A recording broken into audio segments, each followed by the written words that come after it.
하나님의 말씀은 신약성경 요한계시록 22장 18절과 19절 말씀 봉독해 드리겠습니다. 이것은 하나님의 말씀입니다. 내가 이 두루마리의 예언의 말씀을 듣는 모든 사람에게 증언하노니 만일 누구든지 이것들 외에 더하면 하나님이 이 두루마리에 기록된 재앙들을 그에게 더하실 것이요 만일 누구든지 이 두루마리의 예언의 말씀에서 제하여 버리면 하나님이 이 두루마리에 기록된 생명나무와 및 거룩한 성의 참여함을 제하여 버리시리라. 아멘.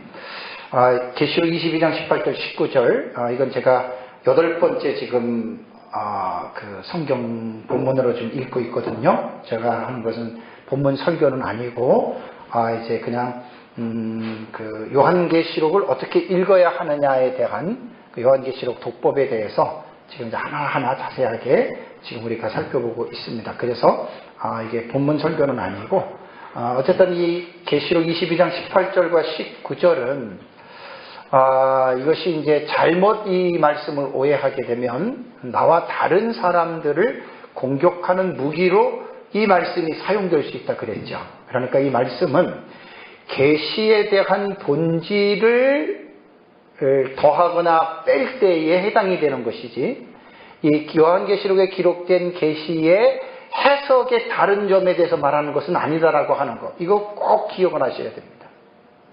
지난번에 강의하러 갔다가 어떤 분이 이걸 질문을 하길래 제가 딱 들어보면 알죠. 그러니까 그런 뜻이 아닙니다.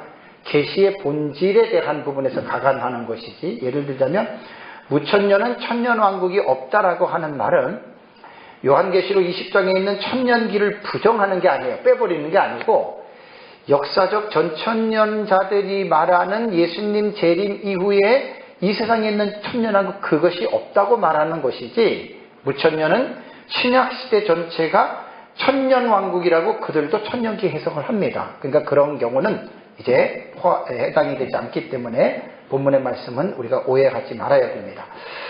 오전 예배에 제가 미래적 해석법에 대해서 제가 말씀을 드렸죠. 미래적 해석법에 대해서 이제 역사적 전천년주의는 어떻게 보느냐, 이제 문자적인 해석을 중시하고 그다음에 상징의 해석을 병행한다 그랬어요. 그 다음에 역사적 전천년은 요한계시록에 기록된 내용을 사건을 해석할 때는 미래주의로 해석합니다. 이것이 역사적 전천년이라고 부르는 해석의 사실은 정체성이에요. 근데 이제 아쉽게도 이 미래적 해석법이 그 역사적 전천년이 제일 잡하고 제일 넓다고 보시면 돼요. 범위가 우후죽순이 우후죽순. 4분 5열이 되어 있기 때문에 역사적 전천년설이 무엇인지에 대해서 아는 것만 해도 제가 볼 때는 쉽지 않습니다. 그래서 이제 사건에 대한 해석에 대해서 제가 지금 말씀을 드려요. 그러니까 요한계시록을 우리가 올바르게 읽으려면 묵시문학적으로 읽어야 되고 해석학적인 구조로 읽어야 되고 신학적인 구조로 읽어야 되거든요. 그러니까 아마 이게 계시록을 이렇게 공부하지 않는 분들은 대다수가 이렇게 공부를 안 했기 때문에 이게 뭔 소리야 하는데 이렇게 공부들을 해야 돼요. 그래서 제가 해석학적인 구조로서 사건에 들어와서 지금 미래주의 여기까지 지금 이제 공부를 하는 그 미래주의. 미래주의도 오전에 말씀드린 대로 온건적 미래파가 있고 극단적 미래파가 있다고 그랬습니다. 이거는 제가 내리는 어떤 그 이름을 정한 게 아니라 학자들이 다 이렇게 보고 있어요. 이렇게 보고 있기 때문에 저도 그렇게 사용을 하는 겁니다. 그래서 온건한 미래파는 역사적 전천년, 극단주의는 세대주의 전천년으로 나누어집니다. 그러면 미래적인 해석법도 이게요 하나로 이렇게 통합된 게 아니에요. 다 어떤 것인지 그렇습니다. 그래서 상당히 다양한 관점이 있는데 우선 미래적인 해석법은 두 가지로 일단은 먼저 생각해야 됩니다. 첫 번째는 뭐냐면 절충주의로 해석하는 미래적 해석법이 있습니다. 그러니까 절충주의라고 하는 말은 종합적 해석이거든요. 그러니까 요한계시록에 기록된 사건을 과거, 역사, 이상주의, 미래주의를 쉽게 말하면 종합하는 거예요. 좋은 것들은 다 가지고 와서 이제 우리는 해석을 미래적으로 해석한다. 역사주의 전천년이 거의 보면은 이런 경우가 대다수입니다.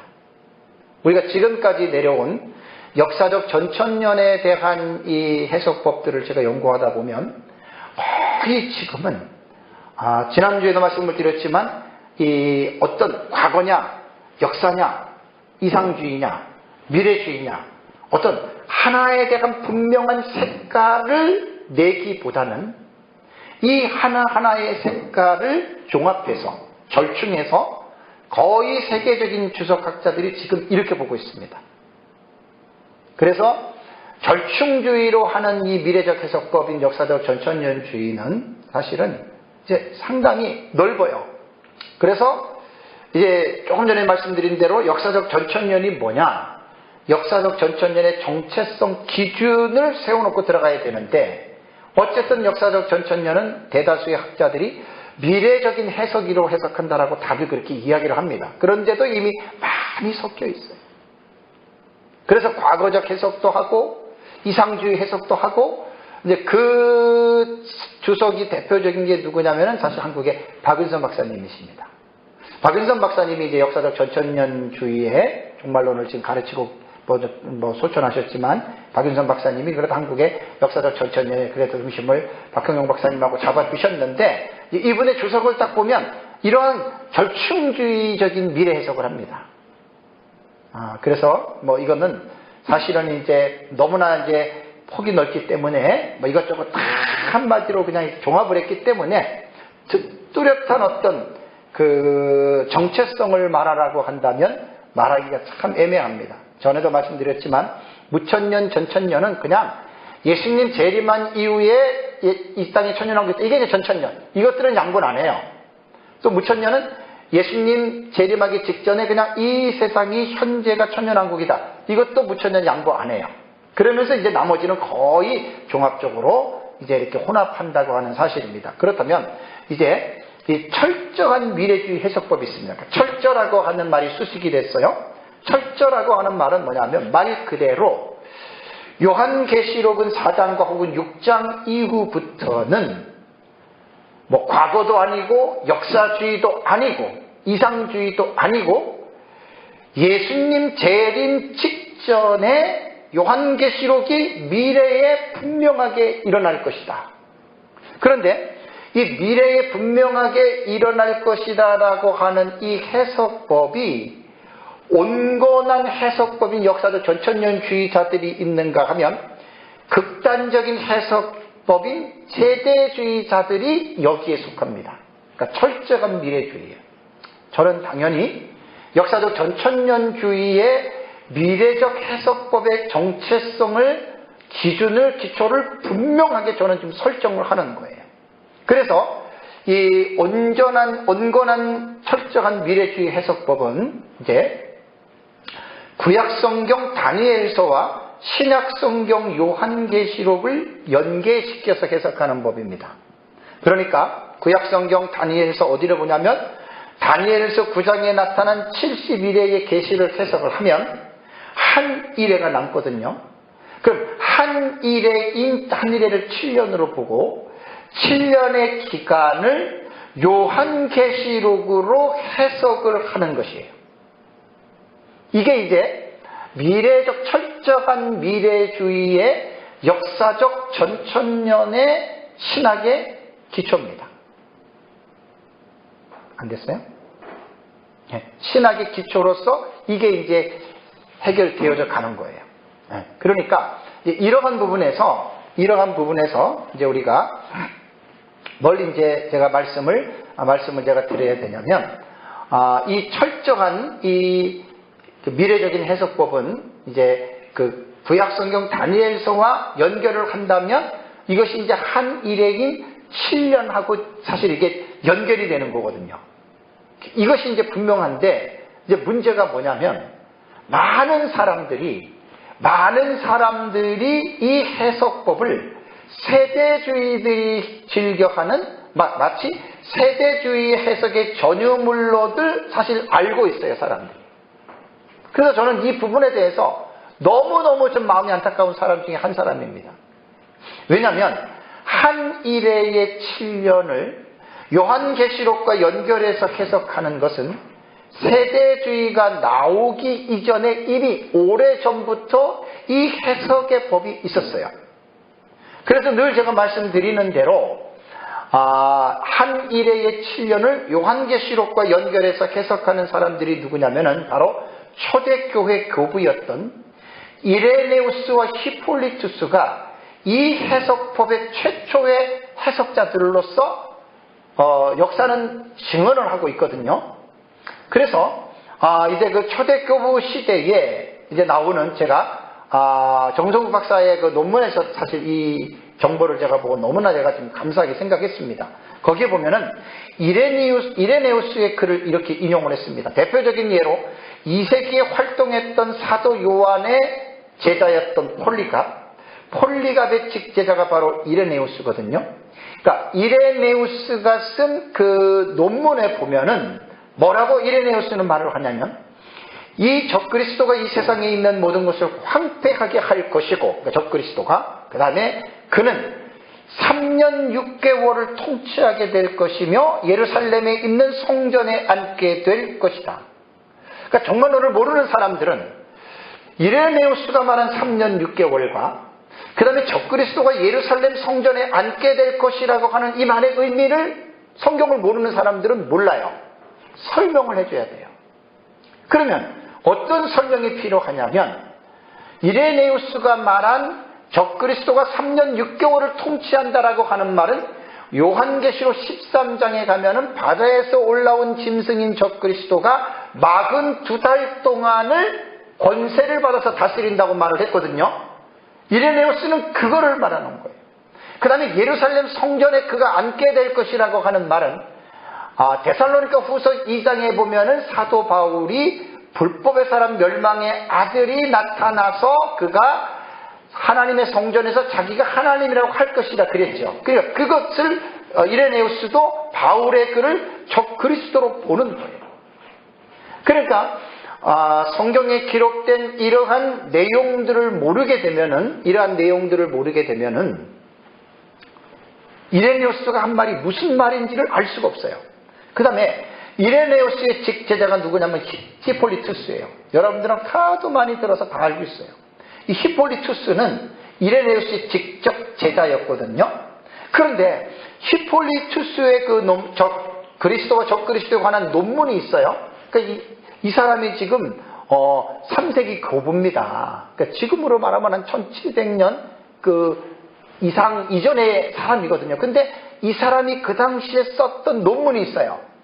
그 논문집에는 뭐라고 이 히폴리투스는 이야기를 했냐면 다니엘서 7장에 보면은 네 짐승이 나와요.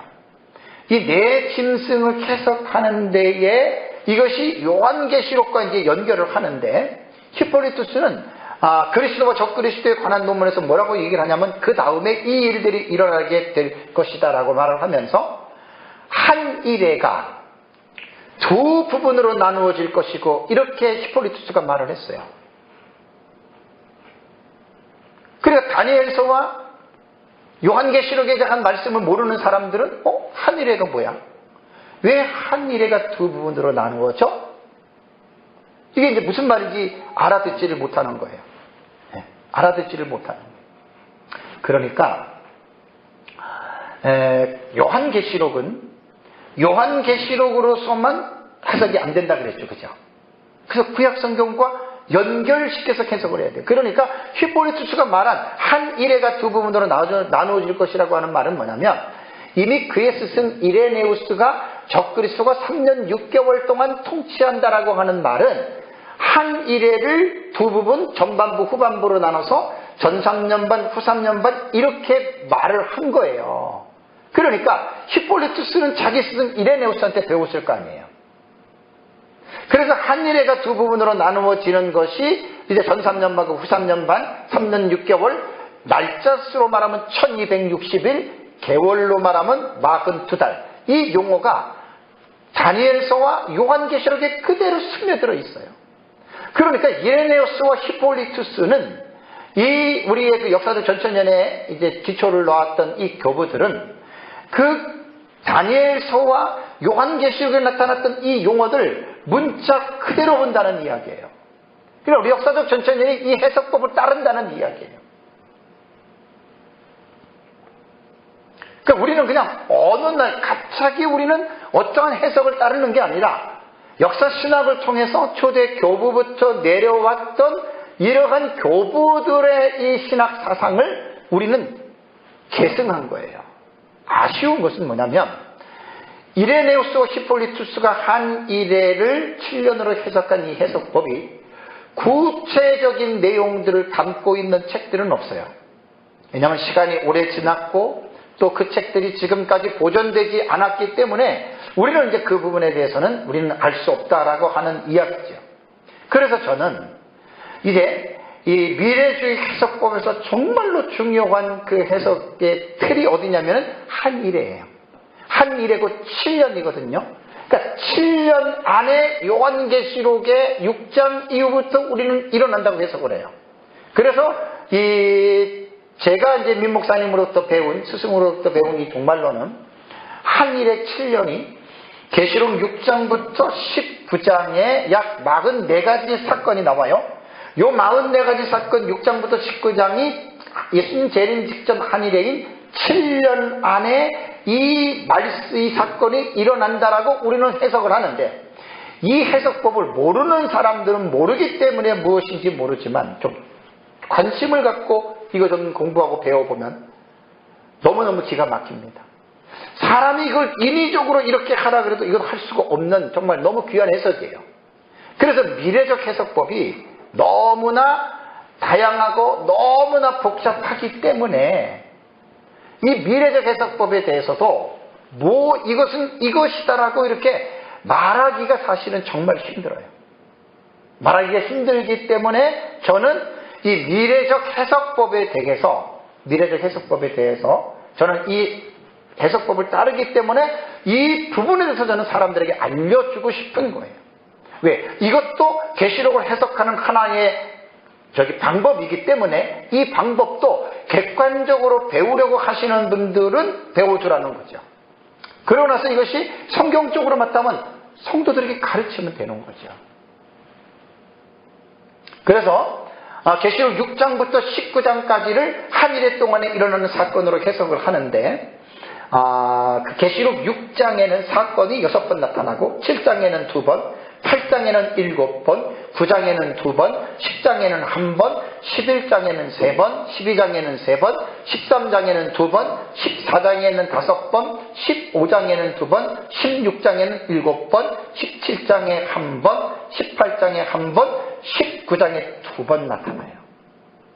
이건 제 책에 다 분해해서 이거를 이제 집어넣습니다. 그러니까 이제 요한계시록에 나타난 6장부터 19장을 우리는 한일해에 대한 이 7년으로 해석을 하는 이 부분에서 성경을 잘 보시면 정말 하나님이 주신 그 난 지혜라고 봐요.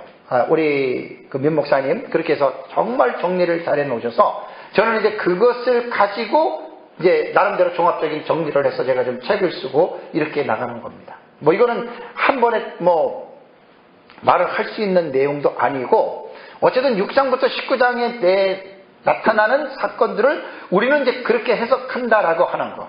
그래서 이 해석법은 이제 공부를 하셔야 되고 다음에 이제 두 번째로 극단적인 철저 미래주의가 있습니다. 이건 세대주의입니다. 극단적인 세대주의도 철저한 미래주의로 7년으로 해석을 하는데 이거는 기본적으로 우리가 알아야 될 것은 뭐냐면 세대주의 전천년을 확립한 존 넬슨 다비가 역사적 전천년의 신학의 기초를 가지고 와서 개인의 주관적이고 위험한 신학 사상을 집어넣어서 만든 사상이에요. 그래서 세대주의 종말론의 주장을 보면 성경적으로나 신학적으로나 사실 위험한 부분들이 많아요. 그래서 오전에도 말씀드린 대로 세대주의는 역사적 전천년과 같은 점도 있고 비슷한 점도 있고 다른 점도 많아요. 그러니까 이것을 정확하게 구분할 수 있는 것이 사실은 지식인데 이런 지식들이 많이 지금 결여되어져 있어요. 그래서 좀 너무나 많이 좀 안타까운데 그러나 이제 그 분명한 것은 뭐냐면 세대주의자들도 하나로 이거다라고 지금 말을 못해요. 왜냐하면 19세기의 세대주의가 태동이 되고 나서 지금까지 한 번, 두 번의 사상에 점프하는 그 기간이 있었거든요. 그래서 세대주의가 처음에 만들어진 세대주의를 고전적 세대주의라 그래요. 클래시컬이라 그래요. 클래시컬이라고 그래서 이 고전적 세대주의는 초기에 존 넬슨 다비와 그 다음에 미국의 스코필드 어떤 이러한 신학자들 혹은 달라스 신학교를 세운 체이퍼라고 하는 이러한 학자들에 의해서 만들어진 것이 세대주의거든요. 이게 고전적 세대주의예요. 근데 이 고전적 세대주의의 신학적인 문제가 너무 많아요. 잘못된 부분들이 사실 너무 많아요. 그러고 나서 이게 이제 19세기 중반에 이제 나온 거잖아요. 그러고 나서 이제 한 100여 년 정도가 흐르고 나서 개정 세대주의라고 하는 리바이스 디스펜세이셔널이라고 하는 리바이스 개정이 되었다라고 하는 이 세대주의가 한 번의 사상에 이제 그 어떤 변화된 모습으로 나타납니다. 그러니까 여기에서는 이제 대표적인 학자가 찰스 라일이나 존 왈부드 아주 유명한 사람이 이 사람도 그다음에 드와이트 펜터코스트 이제 이러한 사람들이 1967년에 개정판 스코필드의 미국의 성경 발간에 참여하면서 이들이 우리는 이제 1950년 후반부터 1970년 요 기간의 사이에 세대주의의 사상을 이들이 조금 주도했거든요. 그런데 처음 고전 세대주의와 달라진 부분들이 있어요. 그건 제가 나중에 책에 쓸 때 제가 이거를 넣으려고 그래요. 자료를 모아다가. 다음에 한 20년 정도 지난 다음에 이제 1980년, 20-30년 지난 다음에 1980년경의 세대주의는 점진적 세대주의라고 프로그레시브 디스펜세이셔널 해가지고 점진적인 세대주의로 다시 한번 점프합니다. 그래서 이 점진적 세대주의는 개정 세대주의 이후로 나타나는 세대주의의 진영 내에서 비교적 최근에 나타난 사상으로서 학자들은 로버트 소시, 크레이그 블레이싱, 데럴 박 이런 사람들이 이제 자기네들의 세대주의의 신학이 이제 위험한 부분들을 많이 이제 걸러내고 이제 자기네들도 이제 성경을 제대로 본다라고 하는 이제 이러한 어떤 내용을 가지고 이들이 자기네들이 점진적 세대주의라고 이렇게 자기네들을 표명했다라고 하는 사실입니다.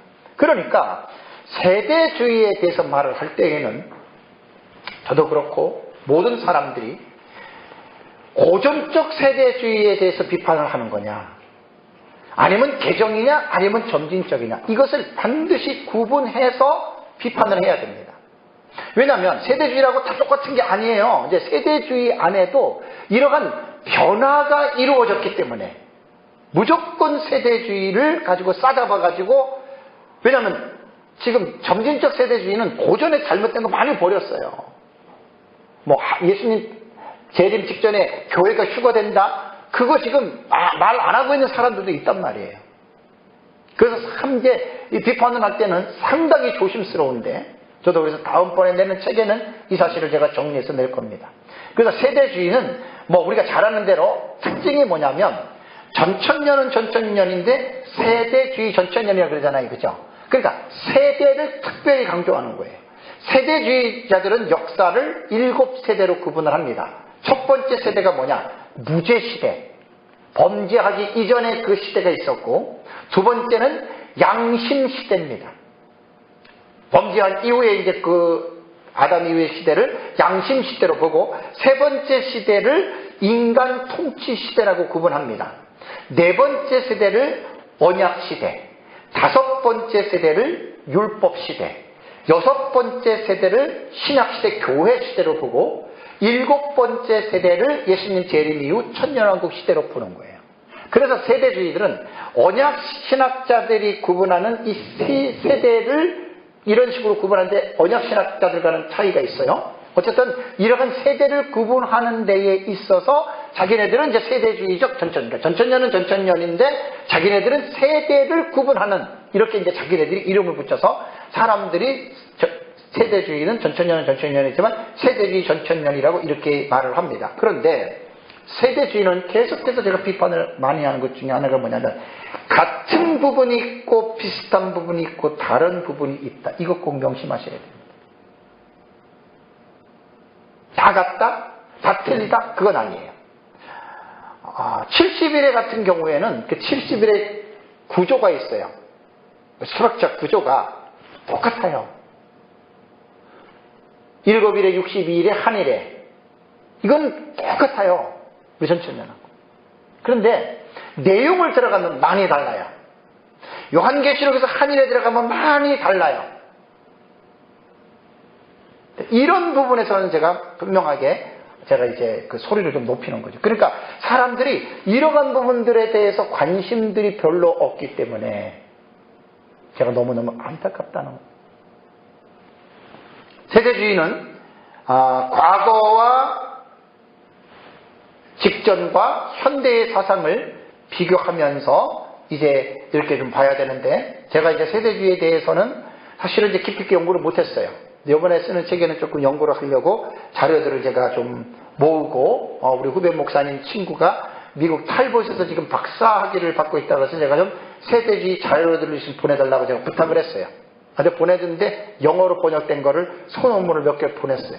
그래서 제가 이제 뭐 구글에서 번역기를 돌려서 하던가 뭐 해서 어쨌든 제가 좀 세대주의에 대해서 저도 좀 알고 이제 비판해야 되겠다라고 하는 생각을 제가 지금 가지고 있습니다. 제가 지금 세대주의의 위험한 해석들에 대해서 지금 이 시간에 말씀드리는 것은 제 책에 있는 내용인데, 이것은 고전적 세대주의와 아직도 점진적 세대주의지만 고전적 세대주의의 잘못된 부분을 수정하지 않고 가는 사람들한테를 향해서 제가 지금 말씀을 드리는 거예요. 상당히 세대주의도 여기서 말한 것들을 수정한 세대주의가 있을 수도 있거든요. 그들을 말하는 게 아니라 이제 고전적인 세대주의와 그 다음에 이제 점진적이지만 고전적 세대주의 잘못된 것들을 수정하지 않는 사람들을 위해서 지금 말씀을 드린다는 말입니다. 자, 제 책에 있는 대로 제가 8가지를 말씀을 드리겠습니다. 많이 있는데 8가지만. 첫 번째는 세대주의는요, 예수님의 재림을 2번 있다고 가르칩니다. 이게 뭐냐면 예수님께서 하늘에 7년 환란이 오잖아요. 그러니까 7년 환란이 오면 교회 성도들이 대환란을 받으니까 어떻게 교회가 환란을 받을 수 있느냐? 그래서 교회는 7년 환란이 시작되기 전에 공중으로 올라간다. 그럼 예수님이 공중에 공중 재림했다는 거예요. 그러니까 사람의 눈에는 보이지 않는 공중 재림. 이것은 구약 성경이든 신약 성경이든 어디를 봐도 예수님께서 공중 재림을 7년 전에 공중에서 재림하고 그 다음에 예수님이 7년 지나고 나서 지상 재림한다라고 하는 말이 성경에는 안 나와요. 안식교 같은 이단에서는 그런 말을 하죠. 왜냐하면 1884년인가요? 윌리엄 밀러가 이 성경을 해석하면서 1884년 10월 31일에 예수님께서 지상에 재림한다 그랬거든요. 그러니까 안식교의 요한계시록의 해석이 역사주의 해석법을 따릅니다. 시간표처럼. 그래가지고 다니엘서하고 전부 다 시간 해가지고 계산을 2330주야는 2330년 뭐 이렇게 1260일은 1260년 그런 식으로 이제 그 역사주의 해석은 안식교가 그렇게 해석을 해가지고 플러스 빼기 해가지고 딱 예수님 재림 몇 년 이렇게 만들어 놓은 거예요. 그런데 1988년 10월 31일 날인가요? 그때 예수님 재림 안 했거든요. 그러니까 불발로 끝났잖아요. 그 안식교에서 뭐라고 얘기하는 줄 아세요? 예수님이 공중으로 천상의 성전에서 나와서 지성소로 들어갔다. 이렇게 공중 재림을 얘기를 하는 거예요. 공중 재림. 참 웃기잖아요. 그 세대주의가 그렇게 끌고 가는 거예요, 지금. 저는 왜 세대주의가 이러한 허황된 주장을 하는지 저는 잘 알고 있어요. 이들은 그냥 성경 해석을 인위적인 해석으로 끼워 맞추려고 하다 보니까 성경에 없는 걸 만들어 놓은 거예요. 그래서 이 사람들이 교회가 휴거됐다라고 하는 근거를 계시록 4장 1절에 하늘에서 음성이 사도 요한에게 이리로 올라오라를 그게 교회가 올라갔다라고 해석을 하는데 세대주의자들은 초기는 전부 다 그대로 믿었어요. 우리나라의 이상근 박사님 같은 경우도 세대주의 신학입니다. 그렇게 요한계시록 주석을 했습니다. 이거는 예수님의 재림은 두 번이 아니라 단회적입니다. 그것도 가시적으로 모든 사람이 볼 수 있도록 예수님이 재림한다 이렇게 보는 건데, 세대주의는 두 번 얘기를 하니까 우리는 이것을 받아들일 수가 없다는 거예요. 두 번째는 세대주의는 7년 환란 전에 교회가 휴거를 한다. 이제 조금 전에 연결해서 말하는 거예요. 자, 교회가 휴거를 한다라고 하는 말도 성경에 나오지를 않아요. 그래서 세대주의는 뭐라 그러죠? 7년 혼인잔치 얘기를 하잖아요. 그러니까 교회 성도들이 공중으로 휴거돼서 공중에 어디에서 예수님과 이 지상에는 7년 대환란이 일어나고, 그 성도들은 대환란 가운데에 공중에서 예수님과 혼인잔치 7년을 지낸다. 성경에 없습니다. 7년 혼인잔치 성경에 없습니다. 참 안타깝다는 이야기입니다. 이런 것들이. 사실 환란에 대해서는 무천년도 그렇고 전천년도 그렇고 후천년도 그렇고 다 보면은요, 환란은 다 인정합니다. 그러니까 환란 통과를 해야 된다고 우리는 말합니다.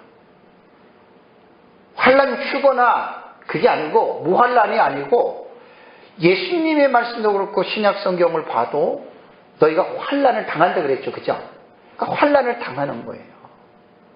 그래서 세대주의는 인위적인 생각으로 어떻게 성도가 환란을 당할 수 있느냐? 아니에요. 환란을 당해요.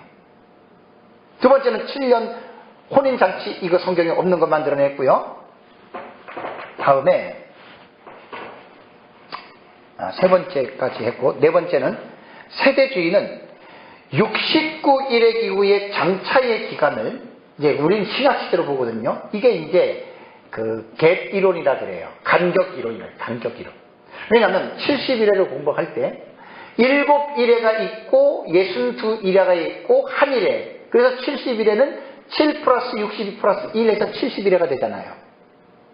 그런데 7일회 다음에 62일회가 연속이 돼요. 그러니까 첫 번째부터 69일회까지는 연속적으로 이어지는데 하루를 1년으로 계산해서 483년이 돼요. 문제는 뭐냐면 69일회 다음에 한 일회인 7년이 연속적으로 이어지느냐 아니면 간격을 두고 이루어지느냐, 이것이 70일의 해석에서 중요한 부분이거든요. 그래서 제 책에는 이 부분을 정말 하나님의 은혜로 정말 깊이 있게 이걸 써놓은 거예요. 그래서 연속 이론이냐 간격 이론이냐에 대해서는 우리 역사적 전천년은 간격 이론으로 보는 것이 옳습니다. 근데 세대주의는 100% 간격 이론으로 봐요. 많은 사람들이 이걸 가지고 69일에서 70일회가 된 한 일회가 간격이 있다고 하는 것은 무천년의 해석자인 에드워드 제영, 이게 이제 메시아 해석법이거든요. 그 주석에 보면 잘 나와요. 그 글을 많이 인용했어요.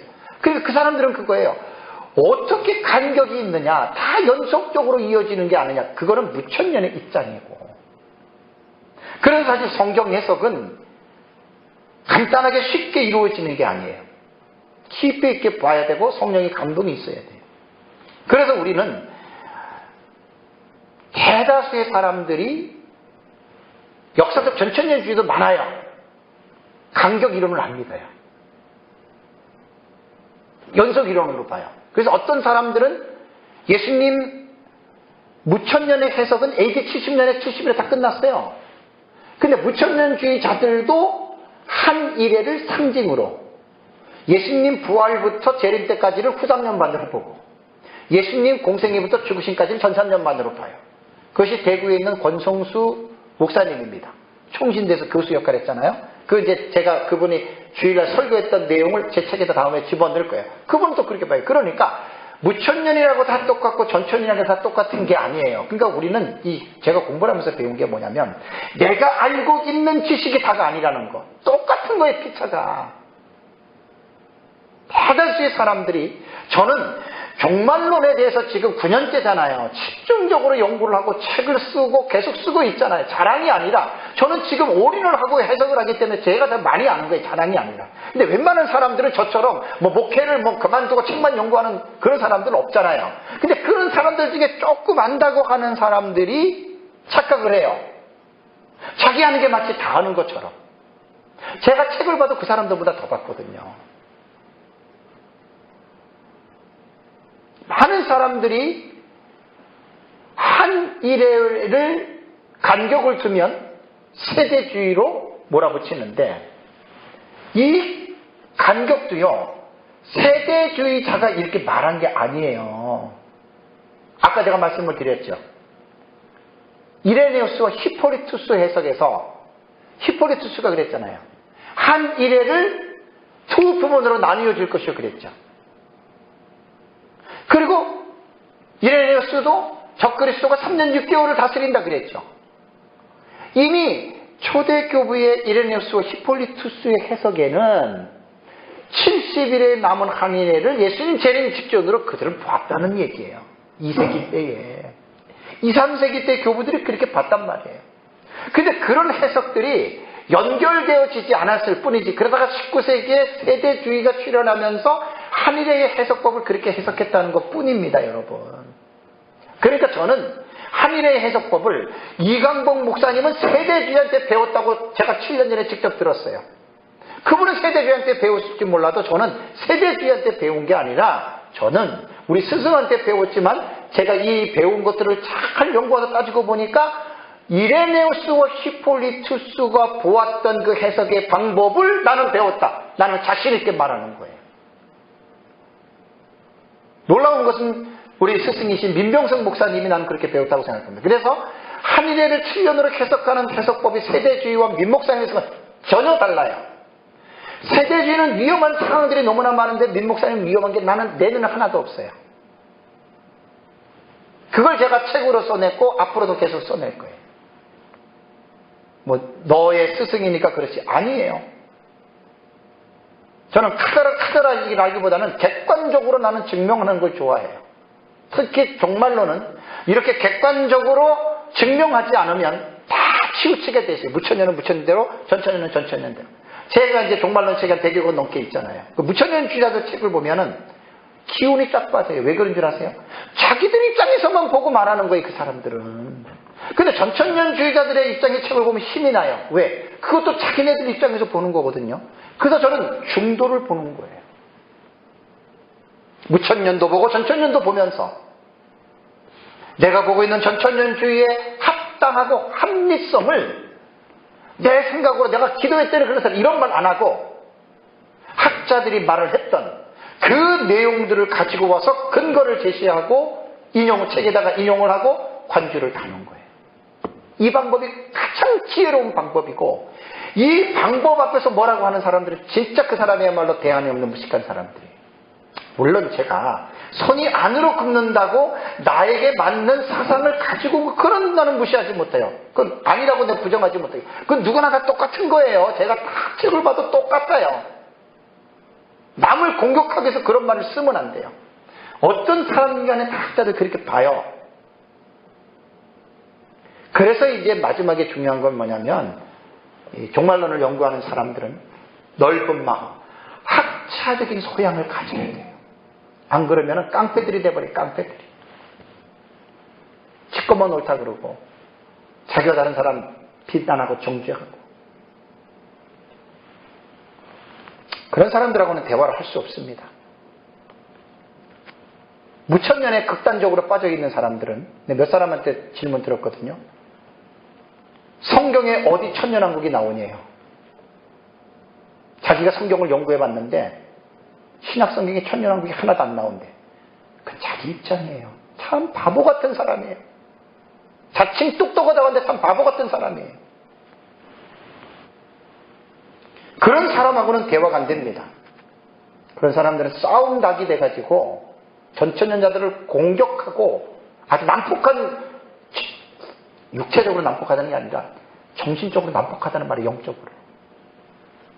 저는 그런 사람하고는 대화 안 합니다, 이제. 대화해봤자 유익이 될 게 하나도 없고 서로가 싸우고 원수가 돼요. 하나님 주신 지혜예요.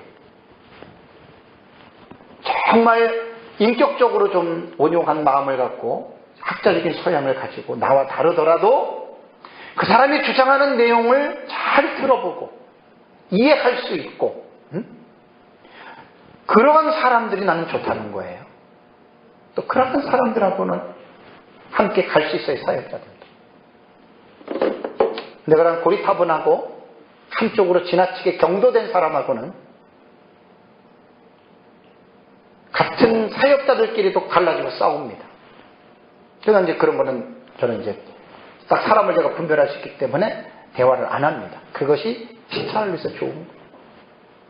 근데 끊임없이 끝까지 그 인격 장애를 가진 사람들이 있어요. 끝까지 공격하는 사람들이 있어요. 그건 그 사람의 문제예요. 난 그런 사람 보면 불쌍해 죽겠어.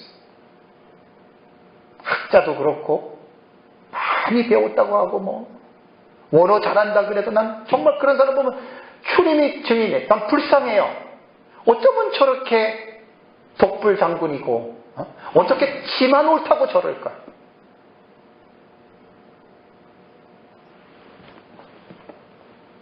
못 고쳐요, 그런 사람들은. 겸손하게 다양성도 인정할 줄 알고 그런 사람하고는 저는 대화가 됩니다. 뭐 천년이든 전천년이든 대화가 되는데 그렇지 않은 사람들이 가끔 있어요. 그런 사람하고는 대화 자체가 안 되기 때문에 그건 어쩔 수가 없는 것입니다.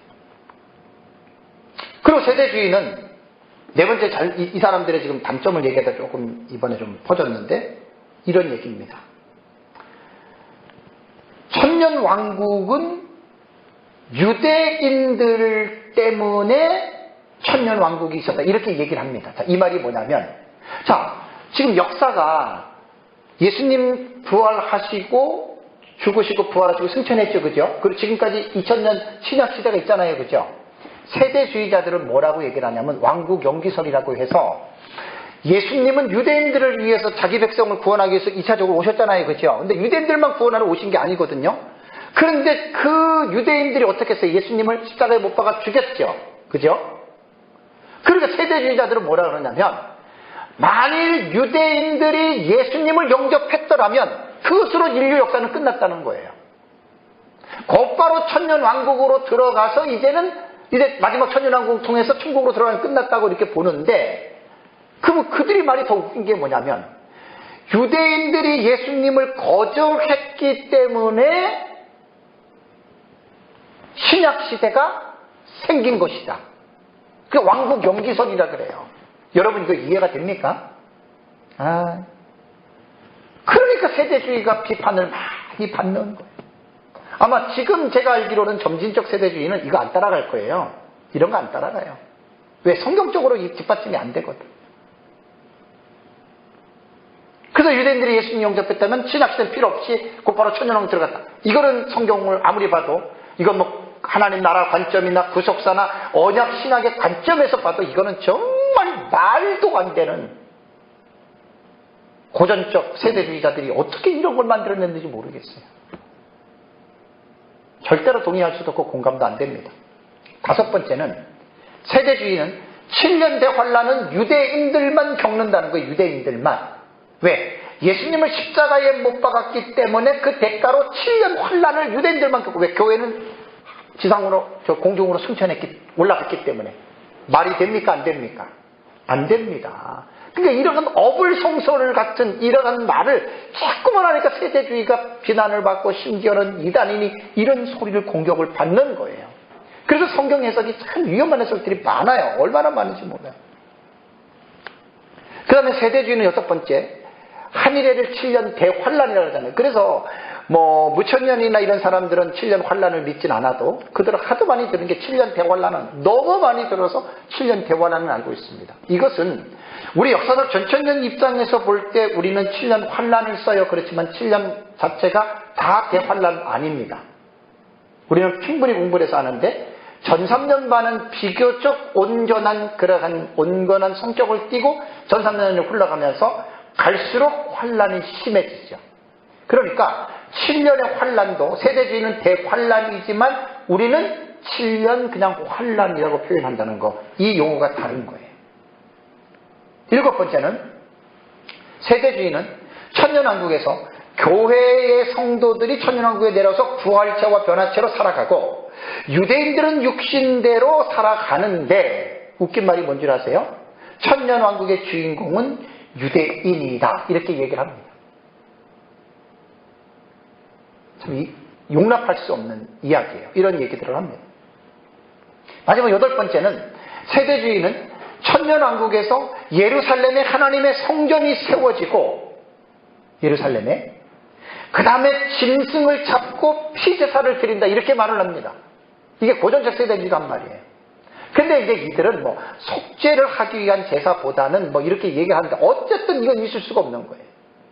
제가 이제 천년왕국이라고 하는 이 부분을 이제 또 강의도 하고 연구하면서 이제 책들을 쓸 텐데 이런 내용입니다. 여러분 뭘 먼저 생각해야 되냐면 7대접을 생각해 보세요. 7번째 대접 혹은 6번째 인을 생각해 보세요. 그게 지금 멸망이 계시잖아요. 지구가 세 갈래로 완전히 갈라져요. 그런 지진은 세상에 없었는데 갈라질 정도로 갈라져요. 그럼 지구가 다 파괴되는 거잖아요. 지구가 다 멸망하는 거잖아요. 그러면 그곳에서 사람이 살 수 없어요. 천년왕국 살 수 없어요. 그래서 이제 어떤 사람들은 정말로 연구하는 사람들은 내가 몇 사람 얘기를 들었어요. 천년왕국은 믿는데 그건 이 세상에서는 살 수 없고 공중이나 천국이나 어디서 천년왕국. 그래서 내가 그 사람 한 사람한테 얘기를 들었어요. 왜 그러냐 그랬더니 지구가 그렇게 갈라지고 지구가 심판을 받는데 어떻게 될 수 있느냐. 그러니까 하나는 알고 둘은 모르는 거예요. 이분들이. 다니엘서 12장 11절과 12절에 1290일과 1335일의 그 계시의 의미가 하나님이 지구가 30일 동안 불타고 45일 동안 그 불탄 지구를 다시 새롭게 리모델링하는 새하늘과 새 땅을 만드는 과정을 모르는 거예요. 그래서 천년왕국은 파괴된 이 지구를 사람이 살 수 있는 최적의 환경으로 만드는데 과연 지금 우리가 살고 있는 이 지구의 형태로 하나님이 다시 만들겠는가? 나는 절대 아니라고 봐요. 그래서 우리가 이 부분에는 노아 홍수 이전의 지구와 노아 홍수 이후의 지구는 다릅니다. 왜냐하면 노아 홍수로 말미암아 지구가 물에 잠겼잖아요. 그리고 물이 빠지면서 지구에 지형의 변화가 있었어요. 그걸 우리는 대격변설이라고 이야기를 합니다. 그러니까 홍수 이전에 지구의 어떤 땅의 모습이 홍수 이후에 그 땅이 쪼개졌다고 하는 건 그건 과학자들이 다 말해주는 지극히 상식이에요. 그러면 천년왕국을 사람들이 살기 위해서 새롭게 리모델링을 하는데 노아 이전의 지구의 모습으로 할까요? 아니면 지금 우리의 모습으로 할까요? 저는 아니라고 봅니다. 정말 하신다면 에덴 동산의 모습 그대로 하시겠죠. 그런데 이거는 단순하게 생각할 게 아니에요. 우주도 있고 지구도 있어요. 그래서 천년왕국을 연구하는 역사들 전체는 이거 깊이 있게 연구해야 됩니다. 이 부분. 정말 깊이 있게 연구해야 됩니다. 그래서 천년왕국으로 들어가는 새하늘과 새 땅은 저는 지금 이 지구는 나는 전혀 아니라고 봅니다. 우주는 모르겠어요. 태양계와 그 다음에 그 셀 수 없는 수많은 그 태양계들이 엄청 많잖아요. 그죠? 이거 생각하면 흥분됩니다. 나중에 그건 말씀을 드릴게요. 어쨌든 세대주의는 이것뿐만이 아니라 초기 세대주의는 잘못된 게 너무 많았어요. 너무 많았어요. 그래서 극단적인 무천년론자들은 세대주의를 이단이라고 하는 사람도 있거든요. 자, 그러면 제가 늘 말씀드리는데 그렇다면 세대주의가 이단인가? 뭐 재림 한 번인데 두 번이 했다 하고 뭐 유대인들만 내려온다 그럼 이단인가? 제가 알고 있기로는 세대주의를 이단으로 말하는 학자들은 없습니다. 아주 위험하다, 정말 잘못됐다라고 말하는 거는 들었어도 이단이라고 말하는 학자들은 없습니다. 그러니까 이제 극단적인 무천년주의자들은 그렇게 얘기를 해요. 그런 사람들 빼놓고. 정식적인 학자들 얘기는 없습니다. 왜냐하면 그 증거를 댈게요. 미국 내에 텍사스주의 달라스 신학교가 있습니다. 세대주의 신학교입니다. 인디애나주에 있는 그레이스 신학교도 세대주의 신학교고, LA에 있는 탈봇 신학교도 세대주의 신학교고, 필라델피아에 있는 바이블 유니버시티 신학대학도 세대주의 신학교입니다. 우리나라에 장로교든지 감리교든지 어떤 교파든지 간에 이 네 학교에서 박사학위 받고 오는 사람들 아마 엄청 많다고 저는 봅니다. 세대주의 이단 아닙니다. 잘못은 됐어도 이단은 아닙니다. 한국의 주경신학자로서 이상근 박사님이 신학 주석을 썼거든요. 요한계시록 세대주의입니다. 누가 이상근 박사를 이단이라고 하는 사람이 누가 있습니까? 이단이라고 하는 그 사람이 잘못된 사람이란 말이에요. 그러니까 제가 표현하는 대로 문제가 있다. 많은 문제가 있다. 위험하다까지는 할 수는 있어도 그걸 이단이라고 세대주의를 몰아붙이는 그 사람이 영적으로 교만하거나 심각한 인격 장애를 가지고 있거나 나는 100% 그렇다고 봅니다. 자기 혼자 자기 마음대로 독불장군식으로 판단하는 거 아니에요. 이단이라고 하는 말은 조심해서 사용해야 합니다. 이 학교들이 지금 이단이 아니잖아요. 저도 세대주의 많이 경계합니다. 많이 경계하고 많이 위험성을 지적합니다. 그래서 한 일의 해석법은 미래주의의 해석법을 따르는 사람들이 사용하는 전형적인 초대 교부 이레네우스 히폴리투스가 해석했던 그 법을 다시 리바이벌 시켜서 우리는 해석을 하는데, 안타까운 것은 세대주의가 등장을 하면서 이 해석법을 갖다가 쓰면서 완전히 혼란스럽게 만들어 놨기 때문에 여기서 이제 문제가 일어난다고 하는 말입니다. 더 안타까운 거 말씀드려 볼까요? 세대주의는 그렇다고 칩시다. 이 시한부 종말론자들, 사이비 이단들, 종말론에 들어가면 거의 100%입니다. 거의 100%. 한 일의 해석법을 다 씁니다. 저는 여기서 너무 마음이 막 찢어져요. 찢어져. 완전히 자의적이고 주관적이고 너무 위험한, 그 이단들은 말도 못한 해괴망측한 말들을 하거든요. 두 증인이 자기다. 두 감람나무가 자기다. 박태선이도 그렇고 다 이단들 그렇게 써요. 요한계시록에 있는 말. 그래서 뭐 전삼령 후삼령 똑같이 용어를 갖다가 써요. 사이비 이단 종말론자들이. 그래서 제가 이번에 기도하는 가운데에 하늘에 보는 요한계시록 도표의 책을 쓸 때 이 말도 많고 탈도 많은 이 한 일에 대한 해석을 아주 종합적으로 제가 정리를 하려고 합니다. 이레네우스 히폴리투스가 만든 한 일의 해석법이 2000년 기독교회사를 통해서 남용되었던 거, 오용되었던 거, 올바르게 해석되어졌던 거, 이거를 제가 전체적으로 이거를 잡아놓지 않으면 이 한일의 해석법이 그냥 무슨 뜻인지도 모르고 일방적으로 모르는 사람들은 일방적으로 무시하는 경우들이 있을 수 있거든요.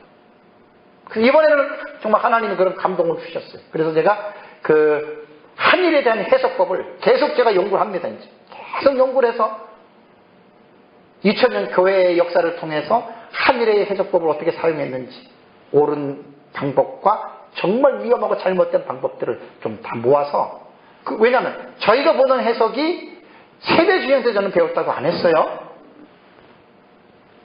이레네우스 히폴리투스가 보았던 그 성경 해석학적인 관점을 가지고 있다는 거예요, 저는. 그래서 우리 스승이 그렇게 연구를 했고 저도 그것을 물려받아서 그걸 제가 지금 종합정리를 계속해 나가고 있는 겁니다. 어쨌든 이번 시간에는 한일의 해석법, 정말 미래주의 해석에서는 너무 중요한 절대적인 해석법입니다. 근데 너무나 오해도 많고 탈도 많은 것이 이 한일의 해석법입니다. 그래서 이제 이 부분에 대해서 제 나름대로 정리를 좀 하고 있습니다. 어쨌든 우리는 요한계시록을 제가 앞에서 말씀드린 대로 이렇게 우리가 체계적으로 요한계시록을 공부하지 않으면, 읽어내지 않으면 요한계시록 모릅니다. 그냥 미스테리로 미궁에 빠져서 그냥 나름대로 그냥 자기 마음대로 하다가 그냥 끝나는 게 요한계시록이라는 말이에요. 그래서 하나님이 주신 은혜 아래서 우리가 요한계시록을 잘 배워서 남은 삶에 또 믿음으로 또 이렇게 승리하는 삶을 말씀대로 살아가시기를 주님의 이름으로 축복합니다. 다같이 말씀을 생각하면서 함께 기도하겠습니다. 전능하신 하나님 아버지 감사합니다. 하나님 오늘도 저희들 또 하나님의 은혜 가운데에 또 하나님의 말씀을 살펴볼 수 있는 시간을 주셔서 감사합니다. 자비하신 하나님 아버지, 하나님께서 저희들에게 베풀어 주신 그 은혜대로 아버지 말씀을 또 잘 기억하고 또 이 하나님의 말씀대로 순종하면서 살아가는 우리 모두가